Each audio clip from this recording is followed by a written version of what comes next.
Mana lagi bagus? Wang warga asing dibelanjakan di Dhaka ataupun wang warga stateless ni dibelanjakan di Semenanjung ataupun di Sabah. Stateless ni, untuk maklumat rakan-rakan, merupakan individu yang lahir di Malaysia tetapi tidak mempunyai kewarganegaraan asing. Mereka lahir di Malaysia. Kriteria yang kedua, ibu dan ayah mereka ni, sebahagian besar daripada mereka masuk dengan cara yang sah. Sebagai contoh, bajau ataupun suluk. Mereka pada tahun 70-an diberikan kebenaran untuk masuk. Dokumen diberikan oleh kerajaan negeri, IMM 13, dikeluarkan oleh Jabatan Immigration Negeri Sabah.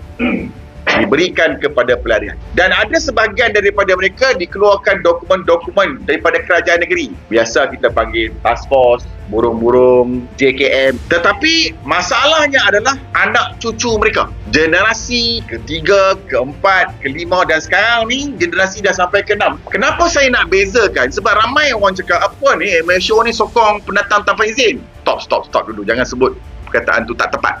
Kalau kita sebut pendatang tanpa izin, mereka baru datang, baru masuk. Dan kita boleh katalah pendatang tanpa izin. Menceroboh masuk secara pintu tak sah, overstay, itu kumpulan lain.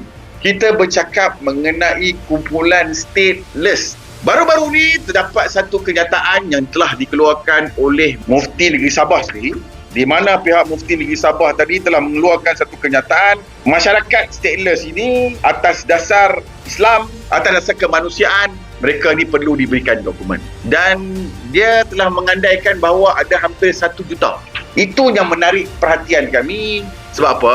Kalau biasa orang politik cakap, kita boleh kata ada kepentingan politik. Tetapi kali ini statement tu dikeluarkan oleh Mufti yang menyuarakan keperluan untuk masyarakat stateless ni untuk ada sesuatu dokumen untuk demi kemanusiaan. Dan kenyataan itu pula lepas itu disokong oleh Datuk Mas Yong Wan. Di dalam Dewan Undangan Negeri, dia mengeluarkan kenyataan mengatakan bahawa keperluan untuk kumpulan stateless didaftarkan dokumen yang dipanggil MyKAS. Dan kali ini naratif yang kita nak bawa adalah lebih clear dan lebih direct, supaya masyarakat stateless hari ini yang mencukupi syarat-syarat yang mungkin akan diputuskan diberi kelonggaran untuk mendapatkan dokumen yang dipanggil MyKAS. Bila mana mak bapak memiliki dokumen IM13, dia tidak boleh diwariskan kepada anak, menyebabkan anak tersebut tidak memiliki dokumen. Bayangkan tuan-tuan, pada tahun itu anak itu berusia 12 tahun. Sekarang 2026 anak itu berusia 24 tahun dan mungkin telah berkahwin. Disebabkan tidak memiliki dokumen, dia kahwin dengan warga yang sama, masyarakat sama, menyebabkan anak cucu dia pun tidak memiliki dokumen. Ini yang berlaku di Sabah. Lambakan ini menyebabkan masalah sosial yang terlalu banyak, masalah keselamatan yang berlaku yang perlu ditangani secara serius. Tuan-tuan bayangkan berapa juta orang stateless di Sabah, berapa banyak kerugian yang ditanggung oleh pihak kerajaan, yang mana masyarakat ini membeli barang-barang bersubsidi tanpa perlu membayar walau 1 sen pun kepada kerajaan.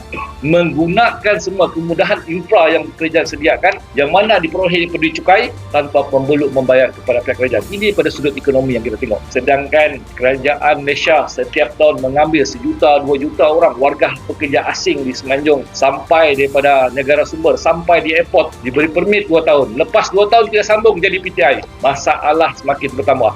Sedangkan di Sabah kita memiliki lambakan golongan stateless yang tidak didokumenkan, menyebabkan masalah sosial bertambah. Kenapa ramai rakyat Sabah berhijrah ke Semenanjung mencari peluang pekerjaan? Disebabkan saingan yang berlaku di Sabah, warga asing dengan gaji RM450 sama bekerja, menyebabkan majikan-majikan ini memilih warga stateless ini daripada warga tempatan. Sebab itu ramai yang lari pergi ke Semenanjung. Sekiranya mereka ini memiliki sebarang dokumen yang iktiraf, menyebabkan mereka boleh bekerja secara sah, gaji minimum RM1,500 diperketatkan kepada mereka, saya rasa peluang pekerjaan pun setara dengan rakyat Sabah, boleh dihantar ke Semenanjung menjadi sumber pekerja asing di Malaysia untuk mengurangkan masalah lambakan daripada negara luar. Saya bercakap sebagai seorang Sabah yang telah menyaksikan betapa peritnya kehidupan orang-orang warga stateless ini, warga yang terpinggir. Saya membesar di Kota Sabah dengan ramai masyarakat yang tidak berdokumen.